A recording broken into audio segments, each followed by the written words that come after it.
Turma do Propósito, e aí, meu irmão, tudo bem? Espero que sim, uma alegria estar com você. Hoje, Deuteronômio capítulo 29, estamos juntos, mesmo um pouquinho tarde, domingo é muito corrido, é o dia mais corrido da semana para mim, mas estamos juntos aí no nosso propósito. Lembrando que nosso propósito é simples, 3 passos simples de se cumprir. É um capítulo por dia, leitura de um capítulo. Eu desejo que você veja também os nossos vídeos, porque vai te ajudar a entender ainda mais o capítulo. Ore todos os dias, coloque diante do Senhor a sua petição. Também, meu irmão, tente mudar, coloque diante do Senhor aquilo que você precisa mudar e pode ter certeza que o Senhor vai te ajudar aí nessa caminhada. Vamos lá para Deuteronômio 29, um capítulo interessantíssimo. Por quê, meu querido irmão? Esse capítulo vai nos falar sobre a renovação da aliança. Moisés vai repetir a mesma aliança para esses irmãos aqui nas terras de Moabe, como ele havia falado para o povo originalmente lá em Êxodo, capítulo 19, lá no Monte Horebe, no Monte Sinai. Preste atenção, meus queridos irmãos. Lembram lá quando foi dado os 10 mandamentos? O Senhor aqui vai renovar essa aliança com o povo. E por que ele faz isso? Porque aquela geração, a primeira geração, falhou. E essa segunda geração era a geração que iria agora tomar posse da terra prometida. E algo interessante, irmãos, é apontado aqui na história de Israel. Não sei quantos irmãos já atentaram para esse fato, que a primeira geração falhou, para mostrar exatamente o símbolo aí da nossa salvação. A Bíblia diz que Cristo veio para o que era seu, para o que era seus, mas os seus não receberam. Percebam que Jesus, ele veio. João Batista, do meio do povo, filho de sacerdotes, de sumo sacerdote, profetizou a respeito de Jesus, que estava chegando alguém que viria batizar com o Espírito Santo e com fogo. Conclamou o seu povo e todos que o ouviam ao arrependimento. No entanto, as pessoas amaram mais as trevas que a luz, e ele veio para os seus e os seus não receberam, mas todos quanto receberam, deu-lhes o poder de serem feitos filhos de Deus. Ou seja, aqueles que pareciam que não eram povo, que não seriam salvos. Lembra da primeira geração preocupada com as crianças, dizendo, olha, nós não vamos ser salvos e esses aqui tampouco, contra inimigos tão poderosos. Portanto, o Senhor jurou na sua ira que eles não entrariam no descanso, e essa bênção foi dada aos frágeis. Assim como o povo de Deus rejeitou a Cristo, Cristo foi dado a todos os gentios, e todo o que crê pela misericórdia de Deus é salvo. É claro, meu querido irmão, você sabe que aquele que creu, mesmo no meio dos incrédulos, o Senhor não os julgou de igual forma. Josué e Caleb adentraram a terra prometida. E aqui, olhando para esse texto, nós vamos ver o texto falando a respeito de determinadas situações que vão nos relembrar Cristo, vão relembrar a obra da nossa salvação. Aqui Moisés começa dizendo, olha, vocês viram o que o Senhor fez, vocês viram o poder de Deus contra Faraó e contra o seu exército que ele fez no Egito. Pois bem, aquela primeira geração viu o poder de Deus, mas isso não foi suficiente. Diz o texto aí no versículo 4, olha só, no versículo 3, viram grandes provas, sinais e grandes maravilhas, mas até o dia de hoje o Senhor não deu a vocês um coração para entender, nem olhos para ver e nem ouvidos para ouvir. Ou seja, o próprio Deus havia cegado para que eles não entendessem, eles não haviam recebido olhos para ver, nem ouvidos para entender. Como a gente pode entender esse texto de uma melhor maneira? A gente pode recorrer a 1 Coríntios 2, versículo 9 e 10, onde vai trazer uma menção. A gente às vezes acha que esse texto de 1 Coríntios 2, 9 e 10 está falando a respeito do céu, porque lá diz, nem olhos viram, nem ouvidos ouviram, nem jamais penetrou no coração humano o que Deus tem preparado para aqueles que o amam. A gente acha que está falando do céu, daquela terra que nós vamos herdar. Não, irmãos. Esse texto que diz que nem olhos viram, nem ouvidos ouviram, nem jamais penetrou no coração humano o que Deus tem preparado para aqueles que o amam, fala sobre Jesus. Versículo 10 vai dizer, mas Deus nos revelou pelo seu Espírito. Ou seja, o melhor de Deus não está por vir, o melhor de Deus já veio, o melhor de Deus é Cristo. Nem olhos viram, nem ouvidos ouviram. Isso só acontece, irmãos, nós só conseguimos entender a preciosidade da salvação se Deus toca no nosso coração. Foi o que aconteceu aqui com este povo. Até então, eles não haviam tido ali nem olhos para ver, nem ouvidos para ouvir. Durante 40 anos, essa geração aqui que vai entrar na Terra Prometida foi provada no deserto. Foi uma geração que sofreu, como nós que cremos em Jesus, estamos sofrendo durante o tempo da nossa peregrinação. Vamos lembrar que 40 é um número que remete à prova, a situações difíceis, e é exatamente o que nós estamos vivendo. A Bíblia diz que por amor a Cristo nós somos entregues à morte o dia todo. E nesse tempo, nós devemos nos abster das paixões carnais e confiar na provisão de Deus. Aqui diz que nem as roupas deles se gastaram, nem as sandálias dos pés. As roupas não envelheceram, nem as sandálias gastaram. Por quê? Porque Deus sustentou durante o tempo da peregrinação.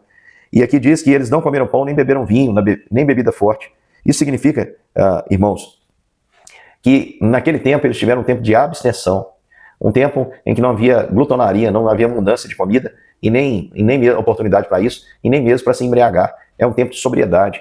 Eu não sei se você sabe, meu querido irmão, uma das importâncias que o jejum tem é que o jejum nos deixa extremamente, com a percepção extremamente aguçada Toda vez que você tiver em dúvida sobre como agir, vale a pena você jejuar, colocar um tempo diante do Senhor em jejum, em oração, porque esse tempo vai fazer com que você tenha uma percepção mais aguçada sobre as coisas.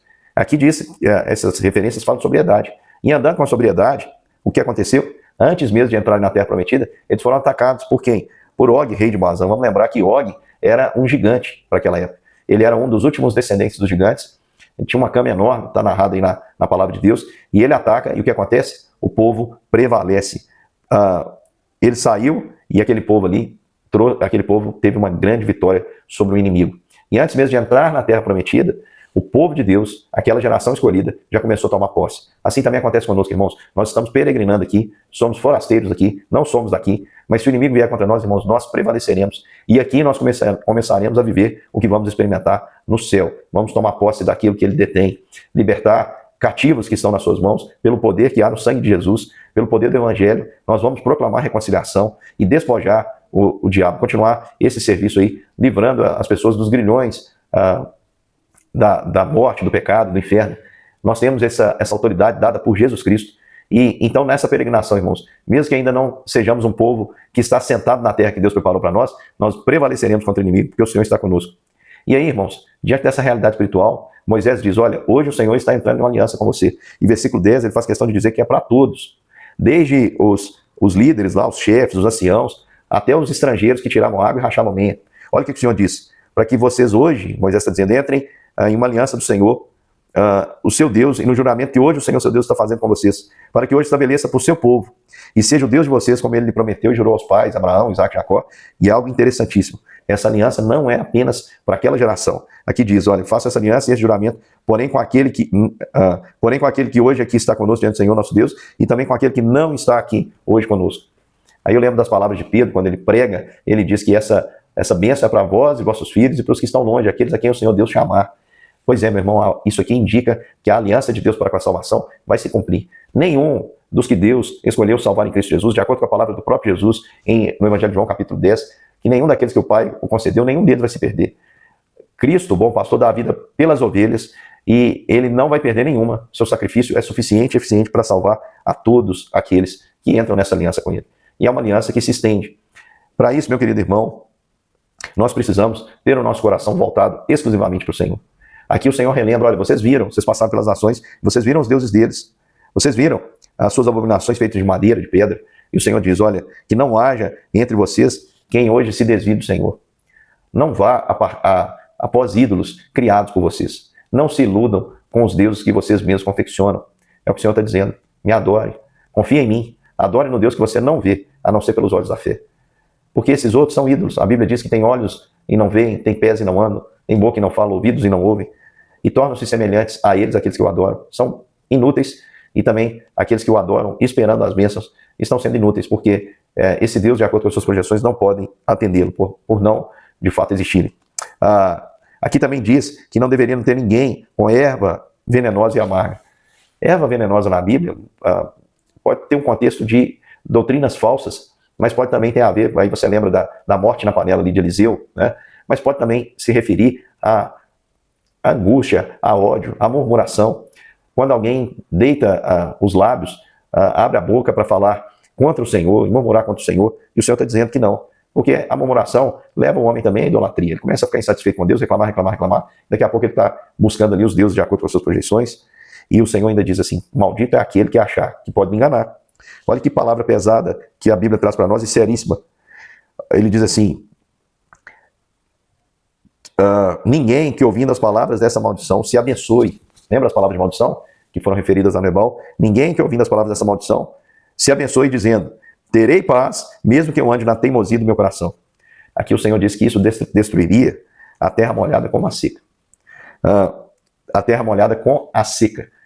Isso significa que o Senhor transformaria Canaã, uma terra que mana leite e mel, em uma região improdutiva, desértica. Aqui diz que a geração vindoura dos filhos que viessem não seria abençoada.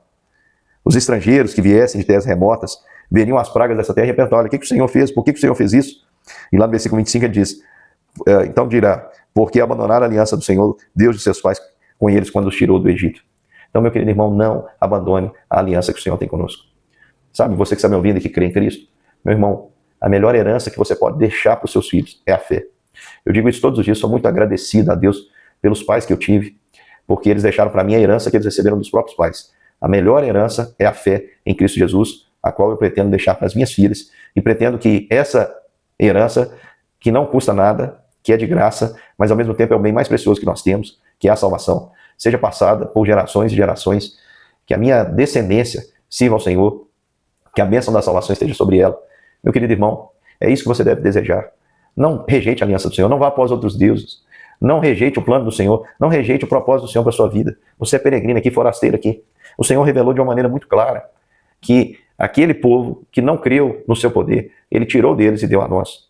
Então, meu querido irmão, o Senhor continua sendo Deus fiel, que vai te sustentar e promete que vai ter uma aliança com você e com a posteridade. No entanto, meu irmão, não deixe de guardar aquilo que o Senhor ordena. Seus mandamentos não são penosos. Nós devemos amá-lo sobre todas as coisas e o próximo como a nós mesmos. Aqui diz, no versículo 29, tem um versículo para a gente fechar, que é o seguinte: as coisas encobertas pertencem ao Senhor nosso Deus, porém as reveladas pertencem a nós e aos nossos filhos para sempre, para que cumpramos todas as palavras dessa lei. Meu querido irmão, as coisas encobertas pertencem ao Senhor nosso Deus, de fato. O povo aqui dessa época, quando Moisés proferiu, nem imaginava, sabia que Deus os amava, mas não sabia que Deus os amava a tal ponto, nem olhos viram, nem ouvidos ouviram, nem jamais penetrou no coração do humano o que Deus havia preparado. Essas coisas encobertas pertenciam ao Senhor para revelar no tempo próprio pelo seu Espírito, de que esse Deus ama tanto esse povo, que daria o seu Filho para resgatá-lo. Olha só, meu querido irmão. No entanto, as coisas reveladas são para nós e para os nossos filhos para sempre, para que cumpramos todas as palavras dessa lei. Cristo veio e morreu por nós. Ele cumpriu a lei no nosso lugar. Morreu por nós. Mas isso não significa, meu irmão, que eu e você não devamos obedecer ao Senhor. A gente não pode dizer assim, já que Jesus morreu pelos meus pecados, vou fazer o que eu quiser. Não, meu irmão. Ainda que onde tenha mudado o pecado, superamudou a graça sobre a sua vida, você hoje, meu irmão, é uma nova criatura. Deve viver em novidade de vida e obedecer ao Senhor. O princípio basilar da lei continua valendo. Amar a Deus sobre todas as coisas e o próximo como você mesmo. Faça isso, meu irmão, e você vai ser bem sucedido na sua jornada. Você vai ser abençoado com as bênçãos decorrentes da obediência, como consta aqui no livro de Deuteronômio. Um grande beijo e até amanhã para continuarmos aí o nosso estudo.